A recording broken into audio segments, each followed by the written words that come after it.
Salut à tous, alors aujourd'hui je vais vous parler de ce Chronie ou chronographe qui m'a été envoyé par Acetech que je remercie, et c'est ici leur modèle AC6000BT. Alors BT pour Bluetooth, puisqu'en fait il faut savoir qu'il existe en trois versions ce Chronie. Vous avez le AC6000, alors je crois que c'est MK2 peut-être, sans Bluetooth. Un aspect un peu différent, mais globalement c'est celui-là. Ensuite, bon, vous avez ce modèle Bluetooth que vous pouvez d'ailleurs trouver dans un prix contenu entre 80 et 90 euros. Et enfin, vous avez la version alors Luxurious qui est fournie donc avec des parties en aluminium, certainement les parties grises ici qui sont en plastique, et vous avez un étui en nylon. Alors, qu'est-ce que vous avez dans la boîte? Qu'est-ce que fait cette version Bluetooth de Chronie? C'est ce qu'on va voir dans la suite de la vidéo. Alors à l'intérieur de la boîte, on retrouve ici la notice. Alors il y a un peu de mieux, mais c'est pas encore ça. Donc on a chinois, anglais, japonais, allemand. Pas de français, mais bon, je me suis laissé dire qu'on parle de plus en plus anglais, nous autres les airsofters, donc a priori en anglais, ça devrait suffire. On a ici la petite cartelette de remerciement Acetech qui contient, enfin qui est pliée à l'intérieur. On a les deux stickers goodies. On a ici le câble. Alors c'est toujours USB vers micro USB, pas encore USB-C. Il faut espérer que ça arrive un jour, même si ça ne change pas grand chose, on a quand même de plus en plus de chargeurs, enfin de câbles USB-C, donc du coup si jamais on perd un câble comme ça va devenir difficile de s'en procurer un. On a ici quelque chose qui vous servira, alors principalement si vous utilisez ce Chronie avec des répliques type gel blaster, puisque oui vous pouvez utiliser des gel blasters avec ceci.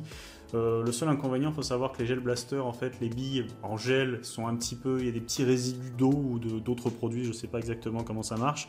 Et du coup, ce truc-là, en fait, alors je ne sais pas si ça se voit bien, vous avez à l'intérieur de cette pochette plastique un film transparent légèrement, enfin, un peu plus solide que l'emballage, bien évidemment. En fait, vous allez le rouler et l'insérer à l'intérieur de l'orifice du Chronie pour éviter tout dépôt à l'intérieur du Chronie, puisqu'il doit y avoir on voit sur le dessin des petites fentes en fait, pour éviter qu'il y ait des dépôts qui aillent à l'intérieur et qui abîment le produit. Donc ça, en l'état, moi, je n'utiliserai pas. Et on se retrouve ici avec donc ce Acetech AC6000 Bluetooth Chronie. Alors je ne résiste pas au délire de vous montrer donc le 6000. Alors le 3500 on va le mettre là, qui est quand même un Chronie, pour moi c'est l'équivalent, enfin c'est l'équivalent, c'est le concurrent direct. Et vous avez ici le Pocket au format GoPro. Donc comme vous pouvez le voir, en fait on a trois GoPro, lapsus révélateur, 3 Chronie. J'ai envie de dire camarades, faites votre choix selon votre utilisation. Ici vous avez du Bluetooth, ici vous avez une petite taille et ici vous avez un écran déporté. Et on va voir du coup ce que le Bluetooth apporte et comment celui-ci fonctionne. Et avant de voir ses fonctionnalités, on va commencer par voir l'appareil en lui-même. Donc on retrouve ici un Chronie avec un orifice de 36 mm, c'est là où vous faites passer les billes, le petit logo Bluetooth. On a à l'avant, donc ici l'écran qu'on voit un petit peu ici, qu'on allumera, OLED 128-128. Le bouton on-off qui vous sert aussi selon les menus à valider des choix. Le petit pavé directionnel pour aller dans les différents menus. Sur le dessus, la marque. À l'arrière, on retrouve ici le port micro USB pour pouvoir alors à la fois soit recharger la pile, la 18650, soit aussi l'utiliser sans la pile.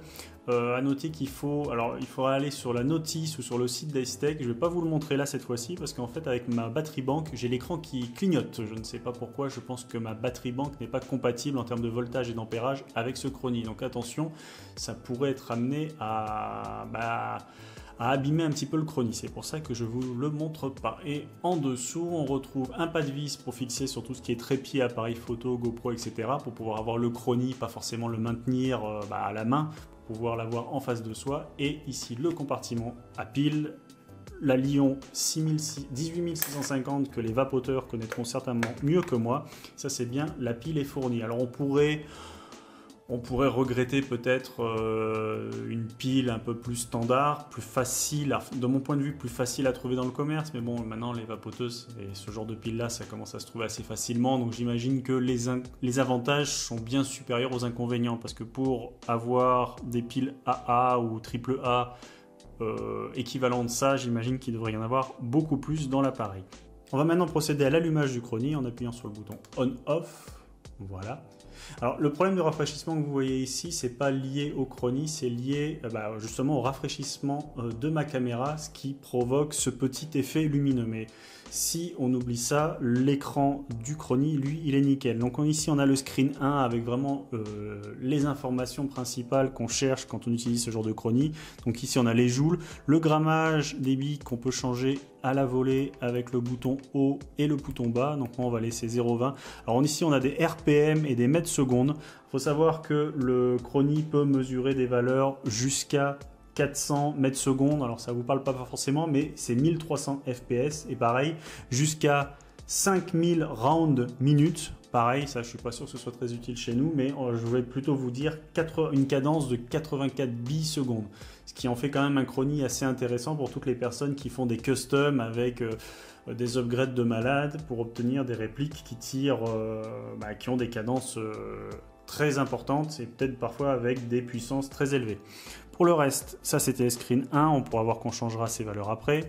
Le screen 2 avec les maximales, les minimales, la moyenne sur les 25 derniers tirs. Et ici, on a les réglages. Donc justement, ammo, hop, on sélectionne avec le bouton on-off.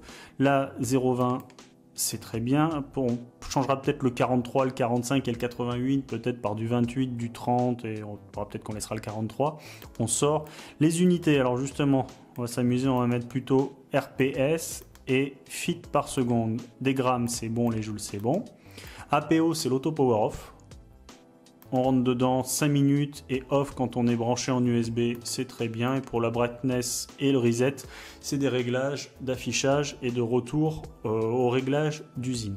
Voilà, donc on va revenir hop, en arrière et éteindre le chronie temporairement. Alors j'ai procédé dans ma cave à des tests chronie pour le comparer avec mon chronie étalon, j'ai envie de dire, celui, alors c'est très subjectif, mais celui que j'utilise depuis tellement longtemps, je pars du principe que c'est la valeur normale, et donc j'ai pu constater que même à faible luminosité, le chronie de chez Acetec, ce AC6000 Bluetooth, rendait des valeurs assez similaires, voire identiques, et marchait très bien, quelle que soit la luminosité, comparé à d'autres modèles où le diamètre était inférieur. Et je précise cela justement parce que le diamètre de ce Acetec, justement, il est inférieur au diamètre du X-Cortec.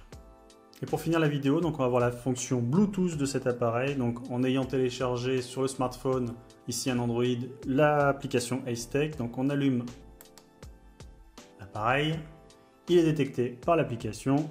Hop, on perd avec le petit bouton.